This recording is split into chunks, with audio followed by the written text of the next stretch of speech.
The name is Archer, by John Ross MacDonald. Find the woman.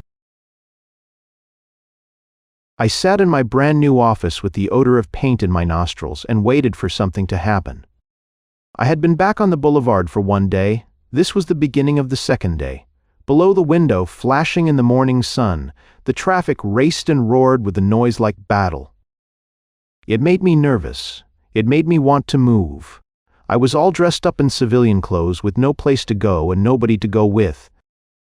Till Millicent Dreen came in. I had seen her before on the strip with various escorts and knew who she was. Publicity director for Telepictures. Mrs. Dreen was over 40 and looked it, but there was electricity in her plugged into a secret source that time could never wear out. "Look how high and tight I carry my body," her movements said. "My hair is henna'd but comely," said her coiffure, inviting not to conviction, but to suspension of disbelief. Her eyes were green and inconstant like the sea. They said, "What the hell?" She sat down by my desk and told me that her daughter had disappeared the day before, which was September the 7th. I was in Hollywood all day. We keep an apartment here, and there was some work I had to get out fast. Una isn't working, so I left her at the beach house by herself. Where is it? A few miles above Santa Barbara. That's a long way to commute. It's worth it to me when I can maneuver a weekend away from this town. I like to get really away. Maybe your daughter feels the same, only more so. When did she leave? Sometime yesterday, when I drove home to the beach house last night. She was gone. Did you call the police? Hardly. She's 22 and knows what she's doing, I hope. Anyway, apron strings don't become me. She smiled like a cat and moved her scarlet-taloned fingers in her narrow lap. It was very late, and I was tired. I went to bed. But when I woke up this morning, it occurred to me that she might have drowned. I objected to it because she wasn't a strong swimmer, but she went in for solitary swimming. I think of the most dreadful things when I wake up in the morning. Went in for solitary swimming, Mrs. Dreen? Went slipped out, didn't it? I told you I think of dreadful things when I wake up in the morning. If she drowned, you should be talking to the police. They can arrange for dragging and such things. All I can give you is my sympathy. As if to estimate the value of that commodity, her eyes flickered from my shoulders to my waist and up again to my face.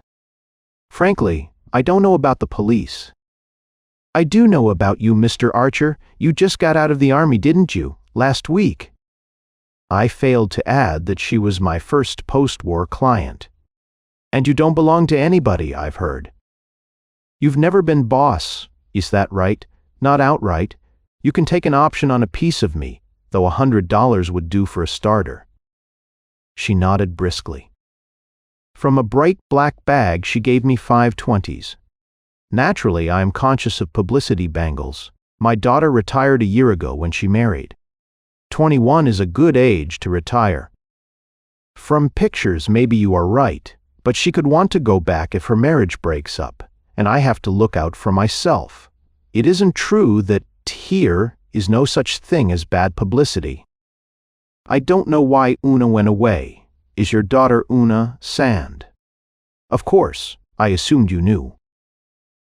My ignorance of the details of her life seemed to cause her pain. She didn't have to tell me that she had a feeling for publicity angles, though Una Sand meant less to me than Hecuba. I remembered the name, and with it a glazed blonde who had had a year or two in the sun, but who'd made a better pin-up than an actress. Wasn't her marriage happy? I mean, isn't it? You see how easy it is to slip into the past tense. Mrs. Dreen smiled another fierce and purring smile, and her fingers fluttered in glee before her immobile body. I suppose her marriage is happy enough. Her ensign's quite a personable young man, handsome in a masculine way, and passionate, she tells me, and naive enough, for what? To marry Una. Jack Rossiter was quite a catch in this woman's town. He was runner-up at Forest Hills the last year he played tennis, and now, of course, he's a flyer. Una did right well by herself, even if it doesn't last. What do you expect of a war marriage? She seemed to be saying. Permanence, fidelity, the works, As a matter of fact, she went on, it was thinking about Jack more than anything else that brought me here to you. He's due back this week, and naturally, like many unnatural people, she overused that adverb. He'll expect her to be waiting for him. It'll be rather embarrassing for me if he comes home and I can't tell him where she's gone or why or with whom. You'd really think she'd leave a note. I can't keep up with you, I said. A minute ago, Una was in the clutches of the cruel, crawling foam. Now she's taken off with a romantic stranger. I consider possibilities as all. When I was Una's age, married to Dreen, I had quite a time settling down. I still do. Our gazes, mine as impassive as hers I hoped met, struck no spark and disengaged. The female spider who eats her mate held no attraction for me. I am getting to know you pretty well, I said with the necessary smile, but not the missing girl. Who's she been knocking around with? I don't think we need to go into that. She doesn't confide in me in any case. Whatever you say. Shall we look at the scene of the crime? There isn't any crime. The scene of the accident, then, or the departure. Maybe the beach house will give me something to go on. She glanced at the wafer-thin watch on her brown wrist. Its diamonds glittered coldly. Do I have to drive all the way back? If you can spare the time, it might help. We'll take my car. She rose decisively but gracefully, as though she had practiced the movement in front of a mirror. An expert bitch, I thought, as I followed her high, slim shoulders and tight-sheathed hips down the stairs to the bright street. I felt a little sorry for the army of men who had warmed themselves or been burned at that secret electricity. And I wondered if her daughter Una was like her. When I did get to see Una, the current had been cut off. I learned about it only by the marks it left. It left marks. We drove down Sunset to the sea and north on 1-1 alternate. All the way to Santa Barbara, she read a typescript whose manila cover was marked. Temporary. This script is not final and is given to you for advance information only. It occurred to me that the warning might apply to Mrs. Dreen's own story. As we left the Santa Barbara city limits, she tossed the script over her shoulder into the back seat. It really smells. It's going to be a smash. A few miles north of the city, a dirt road branched off to the left beside a filling station. It wound for a mile or more through broken country to her private beach. The beach house was set well back from the sea at the convergence of brown bluffs which huddled over it like scarred shoulders. To reach it, we had to drive along the beach for a quarter of a mile, detouring to the very edge of the sea around the southern bluff. The blue-white dazzle of sun, sand, and surf was like an arc furnace, but I felt some breeze from the water when we got out of the car. A few languid clouds moved inland over our heads. A little high plane was gambolling among them like a terrier in a henyard. You have privacy, I said to Mrs. Dreen. She stretched and touched her varnished hair with her fingers. One tires of the goldfish roll when I lie out there in the afternoons. I forget I have a name. She pointed to the middle of the cove beyond the breakers, where a white raft moved gently in the swells. I simply take off my clothes and revert to protoplasm, all my clothes. I looked up at the plane whose pilot was doodling in the sky. It dropped, turning like an early falling leaf, swooped like a hawk, climbed like an aspiration, she said with a laugh. If they come too low, I cover my face, of course. We had been moving away from the house towards the water. Nothing could have looked more innocent than the quiet cove held in the curve of the white beach, like a benign blue eye in a tranquil brow. Then its color shifted as a cloud passed over the sun. Cruel green and violent purple ran in the blue. I felt the old primitive terror and fascination. Mrs. Dreen shared the feeling and put it into words. It's got queer moods. I hate it sometimes as much as I love it. For an instant she looked old and uncertain. I hope she isn't in there. The tide had turned and was coming in. All the way from Hawaii and beyond, all the way from the shattered islands where bodies lay unburied in the burnt-out caves. The waves came up towards us, fumbling and gnawing at the beach like an immense soft mouth. Are there bad currents here, or anything like that? Number. It's deep, though. It must be 20 feet under the raft. I could never bottom it. I'd like to look at her room, I said.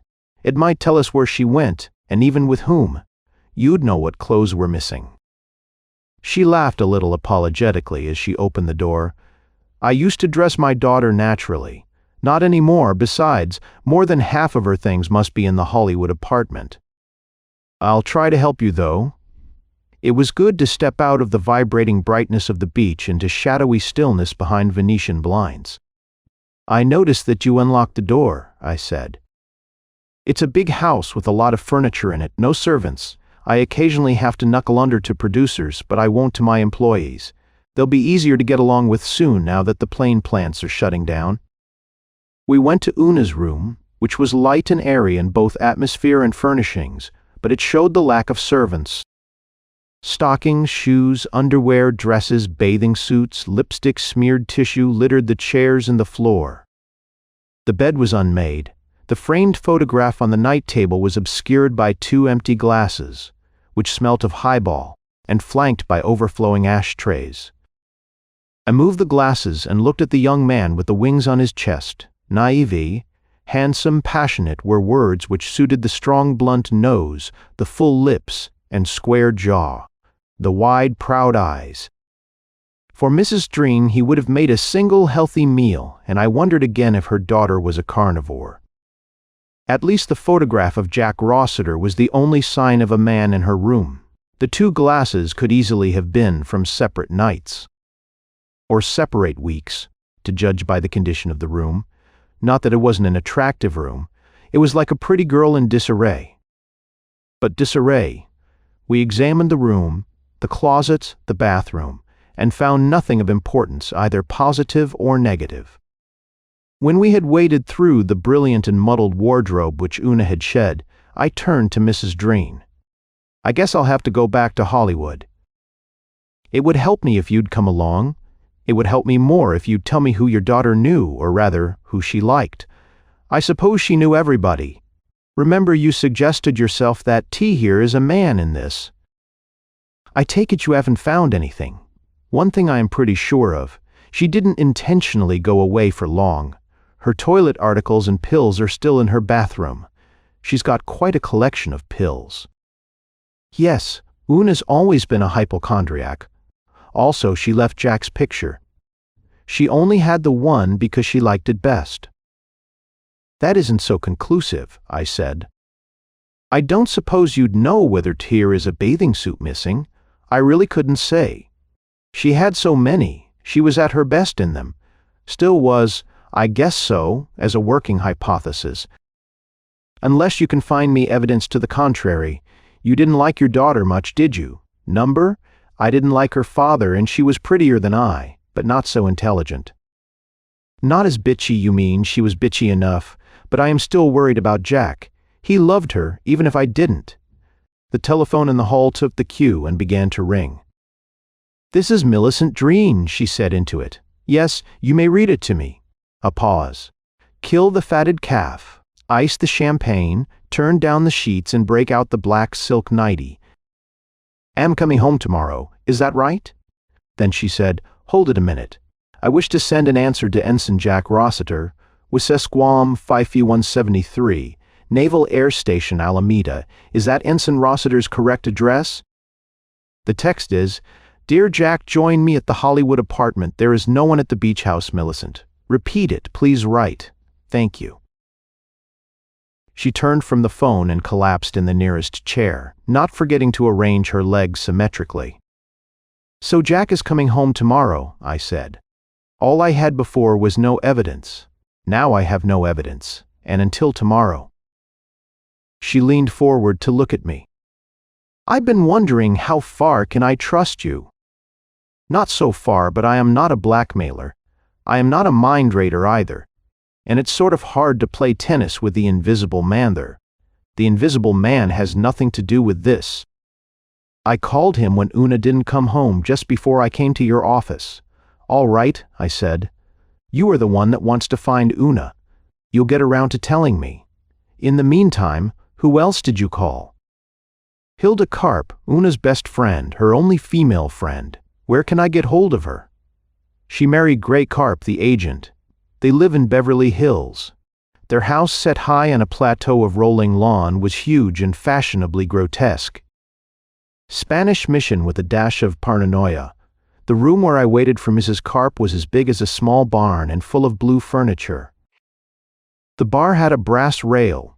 Hilda Carp was a Dresden blonde, with an athletic body and brains. By appearing in it, she made the room seem more real. Mr. Archer, I believe. She had my card in her hand, the one with private investigator on it.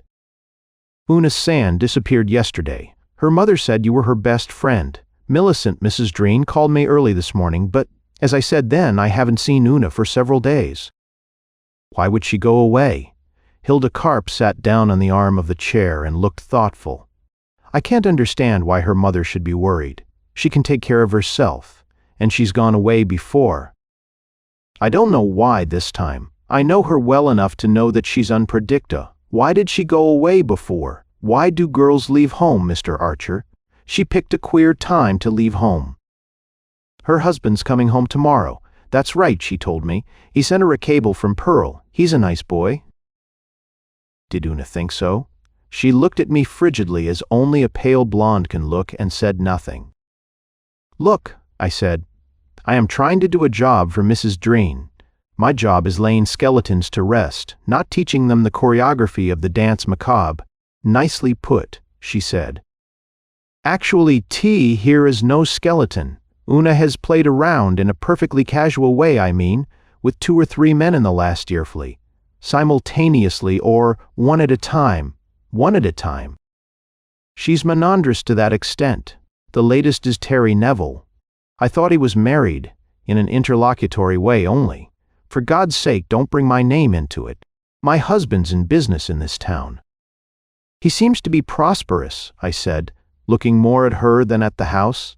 Thank you very much, Mrs. Carp. Your name will never pass my lips. Hideous, isn't it? The name, I mean, but I couldn't help falling in love with the guy. I hope you find her. Jack will be terribly disappointed if you don't. I had begun to turn towards the door, but turned back. It couldn't be anything like this, could it? She heard. He was coming home. She felt unworthy of him, unable to face him, so she decided to lamb out. Millicent said she didn't leave a letter. Women don't go in for all such drama and pathos without leaving a letter, or at least a marked copy of Tolstoy's Resurrection. I'll take your word for it. Her blue eyes were very bright in the great dim room. How about this? She didn't like Jack at all. She went away for the sole purpose of letting him know that. A little sadism, maybe, but she did like Jack. It's just that he was away for over a year. Whenever the subject came up in a mixed gathering, she always insisted that he was a wonderful lover. Like that, eh? Did Mrs. Dreen say you were Una's best friend? Her eyes were brighter and her thin, pretty mouth twisted in amusement. Certainly. You should have heard her talk about me. Maybe I will. Thanks. Goodbye. A telephone call to a screenwriter I knew, the suit for which I had paid $150 of separation money in a moment of euphoria, and a false air of assurance got me past the studio guards and as far as the door of Terry Neville's dressing room. He had a bungalow to himself, which meant that he was as important as the publicity claimed. I didn't know what I was going to say to him, but I knocked on the door and, when someone said, "Who is it?" showed him. Only the blind had not seen Terry Neville. He was over 6 feet, colorful, shapely, and fragrant, like a distant garden of flowers. For a minute he went on reading and smoking in his brocaded armchair, carefully refraining from raising his eyes to look at me. He even turned a page of his book. "Who are you?" he said finally. "I don't know you, Una Sand. I don't know her either." Grammatical solecisms had been weeded out of his speech, but nothing had been put in their place. His voice was impersonal and lifeless. "Millicent Dreen's daughter," I said, humoring him. "Una Rossiter. Naturally, I know Millicent Dreen." "But you haven't said anything. Good day. Una disappeared yesterday. I thought you might be willing to help me find out why you still haven't said anything." He got up and took a step towards me, very tall and wide. What I said was good day, but not tall and wide enough. I've always had an idea, probably incorrect, that I could handle any man who wears a scarlet silk bathrobe. He saw that idea on my face and changed his tune.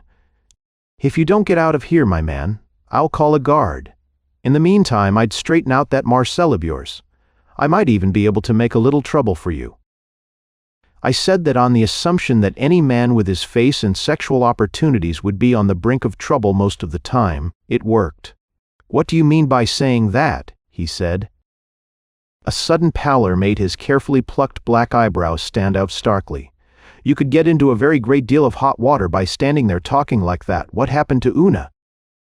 "I don't know. Get out of here. You are a liar." Like one of the clean-cut young men in one of his own movies, he threw a punch at me. I let it go over my shoulder, and while B was off balance, placed the heel of my hand against his very flat solar plexus and pushed him down into his chair. Then I shut the door and walked fast to the front gate. I'd just as soon have gone on playing tennis with the invisible man. "No luck, I take it," Mrs. Dreen said when she opened the door of her apartment to me. "I've got nothing to go on. If you really want to find your daughter, you'd better go to missing persons. They've got the organization and the connections. I suppose Jack will be going to them." "He's home already. I thought he was coming tomorrow. That telegram was sent yesterday. It was delayed somehow. His ship got in yesterday afternoon." "Where is he now?" "At the beach house by now, I guess. He flew down from Alameda in a Navy plane and called me from Santa Barbara." "What did you tell him?" "What could I tell him?" "That Una was gone. He's frantic. He thinks she may have drowned." It was late afternoon, and in spite of the whiskey which she was absorbing steadily like an alcohol lamp, Mrs. Dreen's fires were burning low. Her hands and eyes were limp, and her voice was weary. "Well," I said, "I might as well go back to Santa Barbara. I talked to Hilda Karp, but she couldn't help me. Are you coming along?" "Not again. I have to go to the studio tomorrow anyway. I don't want to see Jack just now. I'll stay here." The sun was low over the sea, gold-leafing the water and bloodying the sky, when I got through Santa Barbara and back onto the coast highway. Not thinking it would do any good but by way of doing something or other to earn my keep, I stopped at the filling station where the road turned off to Mrs. Dreen's beach house. "Fill her up," I said to the woman attendant. I needed gas anyway. "I've got some friends who live around here," I said when she held out her hand for her money. "Do you know where Mrs. Dreen lives?" She looked at me from behind disapproving spectacles. "You should know you were down there with her today, weren't you?" I covered my confusion by handing her a $5 and telling her, "Keep the change. No, thank you. Don't misunderstand me. All I want you to do is tell me who was there yesterday. You see, all tell a little, who are you?" I showed her my card. "Oh," her lips moved, unconsciously computing the size of the tip. "There was a guy in a green Convert. I think it was a Chrysler. He went down around noon and drove out again around 4. I guess it was. Like a bat out of hell." That's what I wanted to hear. "You're wonderful. What did he look like?" "Sort of dark and pretty good looking. It's kind of hard to describe. Like the guy that took the part of the pilot in that picture last week, you know, only not so good looking." "Terry Neville. That's right, only not so good looking. I've seen him go down there plenty of time." "I don't know who that would be," I said. "But, thanks, anyway." "There wasn't anybody with him, was there? Not that I could see." I went down the road to the beach house like a bat into hell. The sun, huge and angry red, was horizontal now, half eclipsed by the sea and almost perceptibly sinking. It spread a red glow over the shore like a soft and creeping fire. After a long time I thought the cliffs would crumble, the sea would dry up, the whole earth would burn out. There'd be nothing left but bone-white cratered ashes like the moon. When I rounded the bluff and came within sight of the beach, I saw a man coming out of the sea. In the creeping fire which the sun shed, he too seemed to be burning. The diving mask over his face made him look strange and inhuman. He walked out of the water as if he had never set foot on land before. I walked towards him. "Mr. Rossiter, yes?" He raised the glass mask from his face, and with it the illusion of strangeness lifted. He was just a handsome young man, well set up, tanned and worried-looking. "My name is Archer." He held out his hand, which was wet, after wiping it on his bathing trunks, which were also wet. "Oh yes, Mr. Archer, my mother-in-law mentioned you over the phone. Are you enjoying your swim? I am looking for the body of my wife." It sounded as if he meant it. I looked at him more closely. He was big and husky, but he was just a kid, 22 or 3 at most. Out of school into the air, I thought probably met Una Sand at a party, fell hard for all that glamour, married her the week before he shipped out, and had dreamed bright dreams ever since. I remembered the brash telegram he had sent as if life was like the people in slick magazine advertisements. "What makes you think she drowned? She wouldn't go away like this." She knew I was coming home this week. I cabled her from Pearl. Maybe she never got the cable. After a pause, he said, "Excuse me." He turned towards the waves which were breaking almost at his feet. The sun had disappeared and the sea was turning gray and cold-looking, an anti-human element. "Wait a minute, if she's in there, which I doubt, you should call the police. This is no way to look for her." "If I don't find her before dark, I'll call them then," he said. "But if she's here, I want to find her myself." I could never have guessed his reason for that, but when I found it out, it made sense. So far as anything in the situation made sense, he walked a few steps into the surf, which was heavier now that the tide was coming in, plunged forward and swam slowly towards the raft, with his masked face under the water. His arms and legs beat the rhythm of the crawl as if his muscles took pleasure in it, but his face was downcast, searching the darkening seafloor. He swam in widening circles about the raft, raising his head about twice a minute for air. He had completed several circles, and I was beginning to feel that he wasn't really looking for anything, but expressing his sorrow, dancing a futile ritualistic water dance, when suddenly he took air and dived. For what seemed a long time, but was probably about 20 seconds, the surface of the sea was empty except for the white raft. Then the masked head broke water, and Rossiter began to swim toward shore. He swam a laborious side stroke with both arms submerged. It was twilight now, and I couldn't see him very well, but I could see that he was swimming very slowly. When he came nearer, I saw a swirl of yellow hair. He stood up, tore off his mask, and threw it away into the sea. He looked at me angrily, one arm holding the body of his wife against him. The white body half floating in the shifting water was nude, a strange, bright, glistening catch from the sea floor. "Go away," he said in a choked voice. I went to get a blanket out of the car and brought it to him where he laid her out on the beach. He huddled over her as if to protect her body from my gaze. He covered her and stroked her wet hair back from her face. Her face was not pretty. "He covered that too," I said. "You'll have to call the police now." After a time he answered, "I guess you are right. Will you help me carry her into the house?" I helped him. Then I called the police in Santa Barbara and told them that a woman had been drowned and where to find her. I left Jack Rossiter shivering in his wet trunks beside her blanketed body and drove back to Hollywood for the second time. Millicent Dreen was in her apartment in the Park, Wilshire. In the afternoon there had been a nearly full decanter of scotch on her buffet. At 10 o'clock it was on the coffee table beside her chair, and nearly empty. Her face and body had sagged. I wondered if every day she aged so many years, and every morning recreated herself through the power of her will. She said, "I thought you were going back to Santa Barbara." "I was just going to go to bed." "I did go. Didn't Jack phone you number?" She looked at me, and her green eyes were suddenly very much alive, almost fluorescent. "You found her?" she said. "Jack found her in the sea. She was drowned. I was afraid of that." But there was something like relief in her voice. As if worse things might have happened.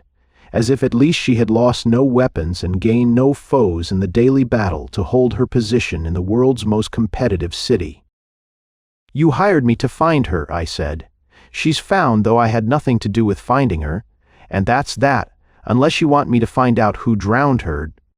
"What do you mean?" "What?" I said. "Perhaps it wasn't an accident, or perhaps somebody stood by and watched her drown."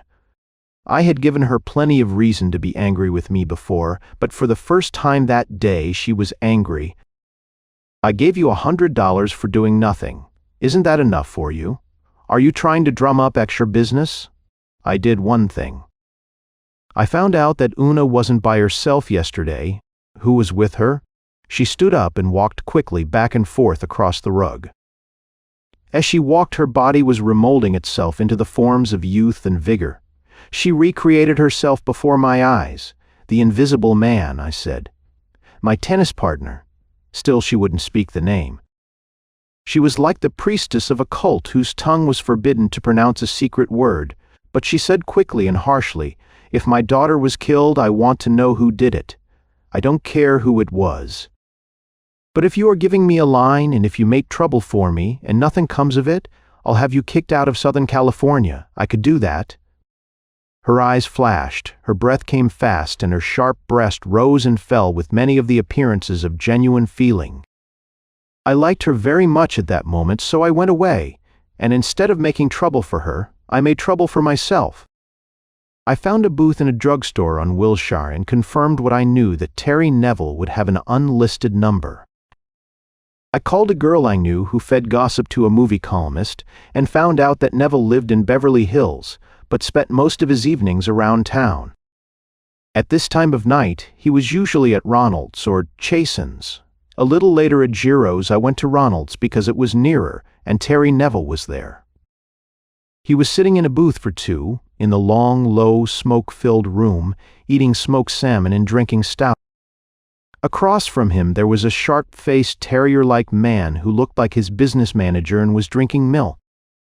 Some Hollywood actors spend a lot of time with their managers because they have a common interest. I avoided the headwaiter and stepped up to Neville's table. He saw me and stood up, saying, "I warned you this afternoon, if you don't get out of here, I'll call the police." I said quietly, "I sort of am the police. Una is dead." He didn't answer, and I went on. "This isn't a good place to talk. If you'll step outside for a minute, I'd like to mention a couple of facts to you." "You say you are a policeman," the sharp-faced man snapped, but quietly. "Why? Here is your identification. Don't pay any attention to him, Terry."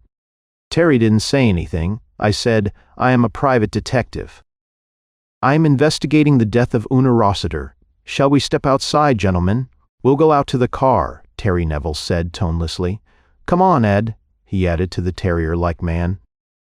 The car was not a green Chrysler convertible, but a black Packard limousine equipped with a uniformed chauffeur. When we entered the parking lot, he got out of the car and opened the door. He was big and battered-looking. I said, "I don't think I'll get in." I listened better, standing up. I always stand up at concerts and confessions. "You are not going to listen to anything," Ed said. The parking lot was deserted and far back from the street, and I forgot to keep my eye on the chauffeur. He rabbit-punched me, and a gush of pain surged into my head. He rabbit-punched me again, and my eyes rattled in their sockets and my body became invertebrate. Two men moving in a maze of lights took hold of my upper arms and lifted me into the car.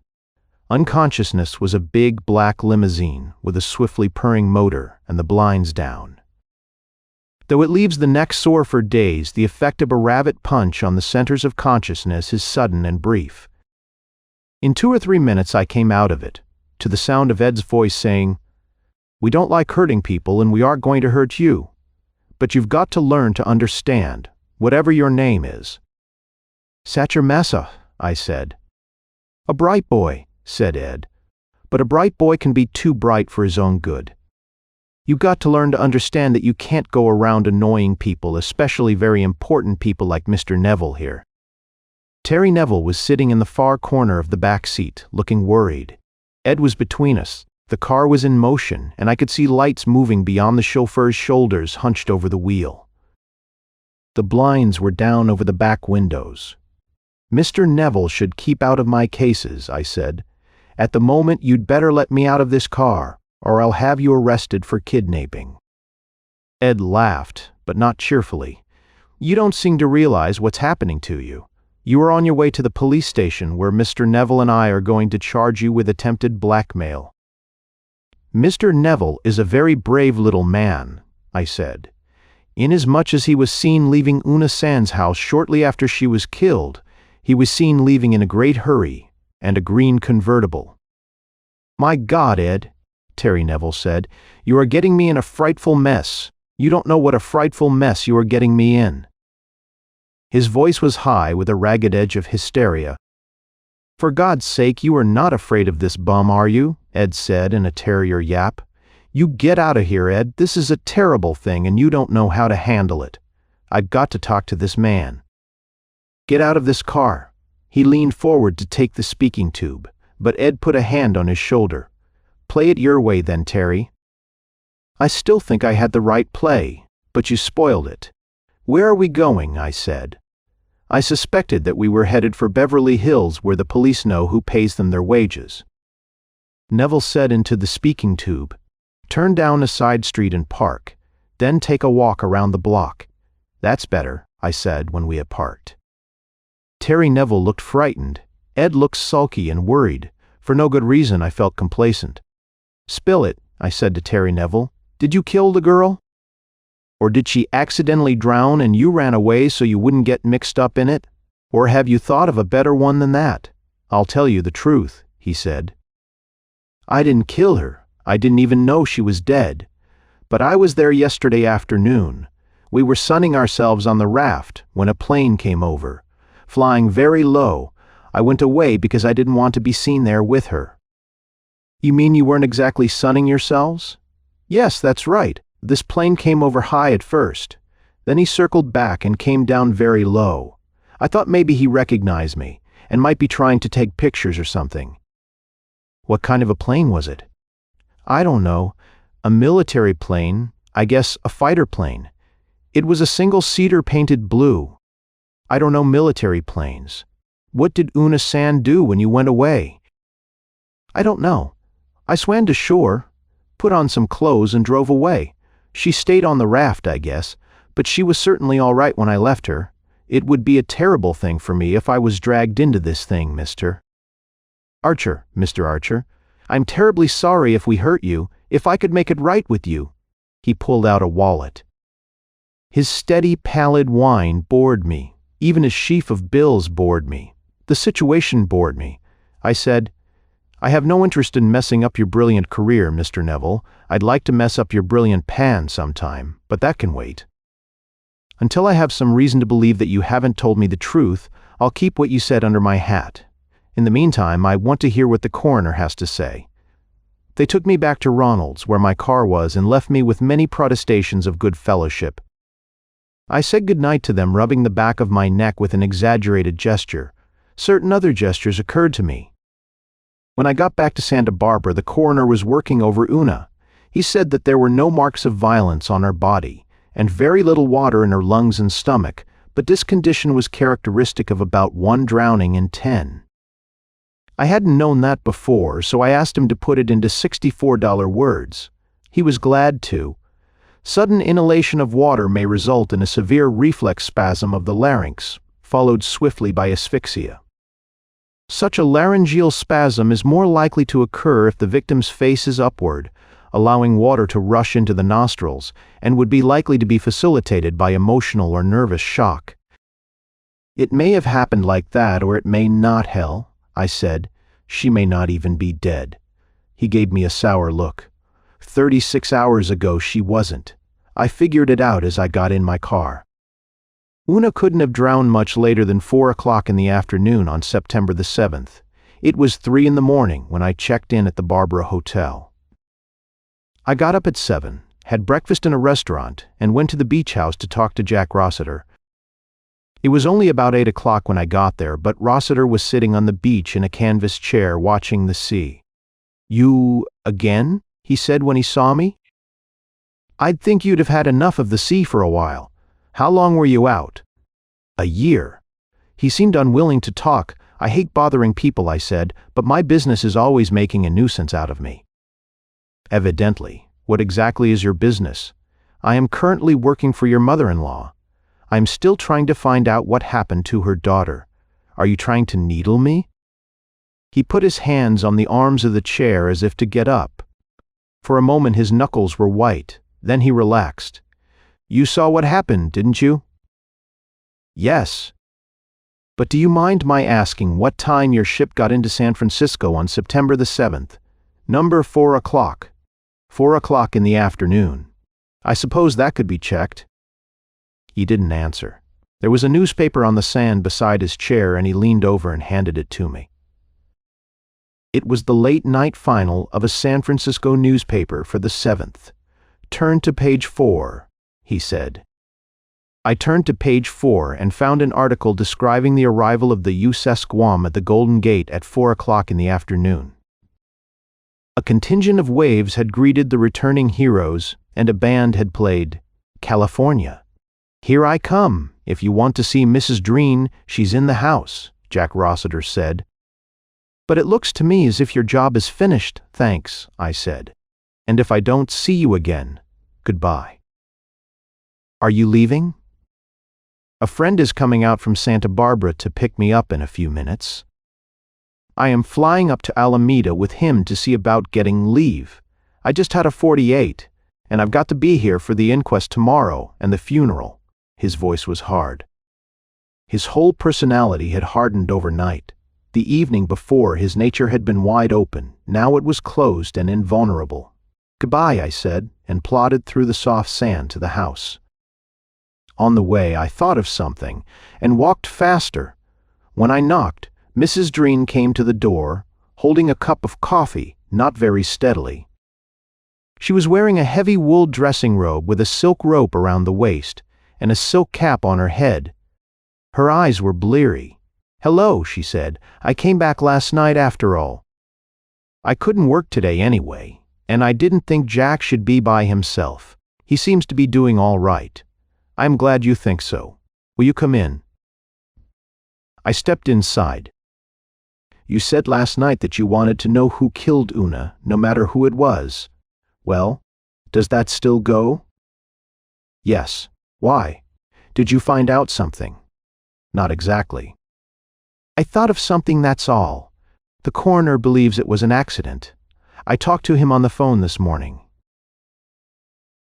She sipped her black coffee. Her hand vibrated steadily like a leaf in the wind. "He may be right," I said. "He may be wrong." There was the sound of a car outside, and I moved to the window and looked out. A station wagon stopped on the beach, and a Navy officer got out and walked towards Jack Rossiter. Rossiter got up and they shook hands. "Will you call Jack, Mrs. Dreen, and tell him to come into the house for a minute?" "If you wish." She went to the door and called him. Rossiter came to the door and said a little impatiently, "What is it?" "Come in," I said, "and tell me what time you left the ship the day before yesterday." "Let's see. We got in at 4. "No, you didn't. The ship did, but not you. Am I right?" "I don't know what you mean." "You know what I mean." It's so simple that it couldn't fool anybody for a minute, not if he knew anything about carriers. You flew your plane off the ship a couple of hours before she got into port. My guess is that you gave that telegram to a buddy to send for you before you left the ship. You flew down here, caught your wife being made love to by another man, landed on the beach and drowned her. You are insane." After a moment, he said, less violently, "I admit I flew off the ship. You could easily find that out anyway. I flew around for a couple of hours, getting in some flying time. Where did you fly? Along the coast?" "I don't get down this far. I landed at Alameda at 5:30, and I can prove it." "Who's your friend?" I pointed through the open door to the other officer, who was standing on the beach, looking out to sea. "Lieutenant Harris. I am going to fly up to Alameda with him. I warn you, don't make any ridiculous accusations in his presence, or you'll suffer for it. I want to ask him a question," I said. "What sort of plane were you flying?" "FM-3. I went out of the house and down the slope to Lieutenant Harris. He turned towards me and I saw the wings on his blouse. "Good morning, Lieutenant," I said. "You've done a good deal of flying, I suppose?" 32 months. "Why, I want to settle a bet.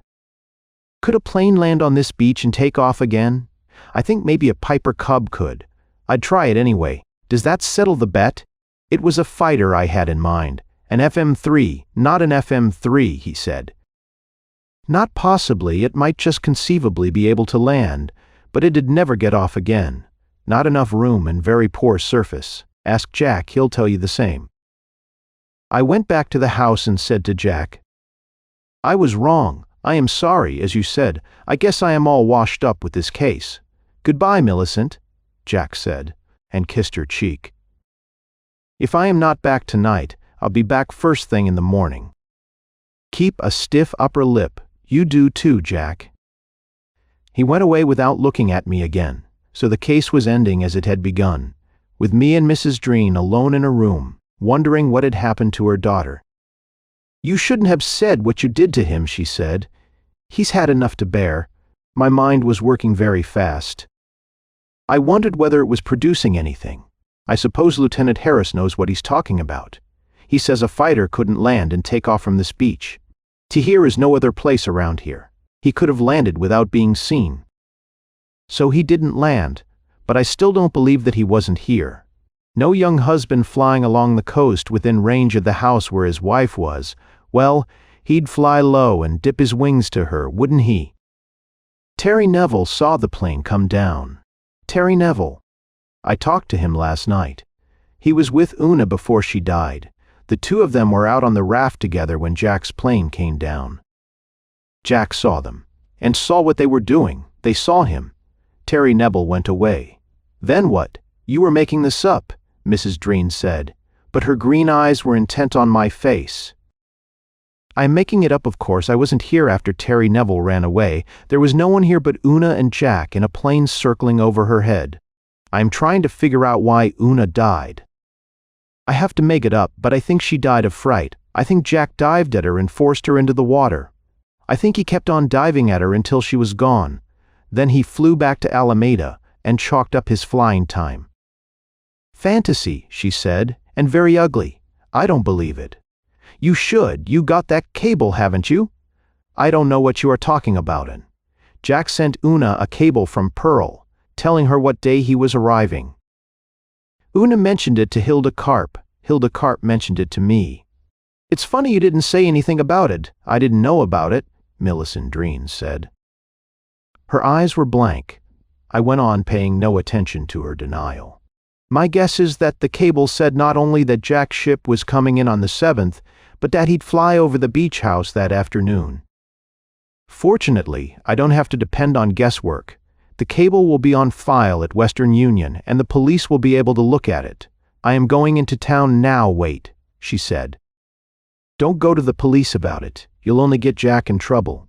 I destroyed the cable to protect him, but I'll tell you what was in it. Your guess was right. He said he'd fly over on the 7th. When did you destroy it? Yesterday, before I came to you. I was afraid it would implicate Jack. Why did you come to me at all, if you wanted to protect Jack? It seems that you knew what happened. I wasn't sure. I didn't know what had happened to her, and until I found out, I didn't know what to do. You are still not sure, I said, but I am beginning to be. For one thing, it's certain that Una never got her cable, at least not as it was sent. Otherwise, she wouldn't have been doing what she was doing on the afternoon that her husband was going to fly over and say hello. You changed the date on it, perhaps, so that Una expected Jack a day later. Then you arranged to be in Hollywood on the 7th, so that Una could spend a final afternoon with Terry Neville. Perhaps. Her face was completely alive, controlled but full of dangerous energy, like a cobra listening to music. Perhaps you wanted Jack for yourself, I said. Perhaps you had another reason. I don't know. I think even a psychoanalyst would have a hard time working through your motivations, Mrs. Dreen, and I am not one. All I know is that you precipitated a murder. Your plan worked even better than you expected. It was accidental death, she said hoarsely. If you go to the police, you'll only make a fool of yourself and cause trouble for Jack. You care about Jack, don't you? Why shouldn't I? She said. He was mine before he ever saw Una. She took him away from me, and now you think you got him back. I got up to go. I hope for your sake he doesn't figure out for himself what I've just figured out. Do you think he will?" Sudden terror had jerked her face apart. I didn't answer her. End of Find the Woman by John Ross MacDonald.